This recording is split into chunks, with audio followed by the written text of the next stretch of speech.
আসসালামু আলাইকুম। আশা করি সবাই অনেক ভালো আছেন। আজকে আমি আপনাদের সাথে মজাদার একটি পটলের রেসিপি শেয়ার করব। প্রথমে আমি পটলগুলোকে একটু খোসা সহ ছিলে নিলাম। এরপর এগুলোকে ধুয়ে সামান্য লবণ আর হলুদ দিয়ে মেখে নেব। এরপর সামান্য সরিষার তেল দিয়ে এই পটলগুলোকে আমি খুব ভালোভাবে ভেজে নেব। এটা ততক্ষণই ভাজবো যতক্ষণ পর্যন্ত না পটলটা নরম হয়ে যাবে। এরপর আমি ওই একই তেলে দিয়ে দেব কিছুটা পরিমাণ কুচানো পেঁয়াজ এবং দুটো কাঁচামরিচ। কাঁচামরিচ আর পেঁয়াজ দেওয়ার পরে দিয়ে দেব এর ভিতরে ছোট ছোট কিছু চিংড়ি মাছ। এবার আমি পেঁয়াজ আর চিংড়ি মাছটাকে খুব ভালোভাবে ভেজে নেব।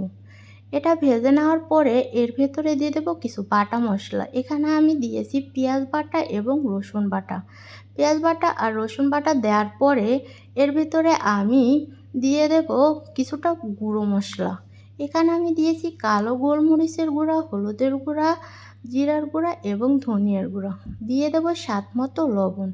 এবার দিয়ে দেব কিছুটা ফেটানো টক দই। তারপর সামান্য কিছু পানি দিয়ে আমি এই মশলাটাকে খুব ভালো করে কষিয়ে নেব। মশলার পানিটা যখন ফুটতে থাকবে তখন এর ভিতরে আমি সেই পটলগুলো দিয়ে দেব। এরপর ঢাকনা দিয়ে দেব। এটা আমি যতক্ষণ পর্যন্ত না পানিটা শুকিয়ে যায়।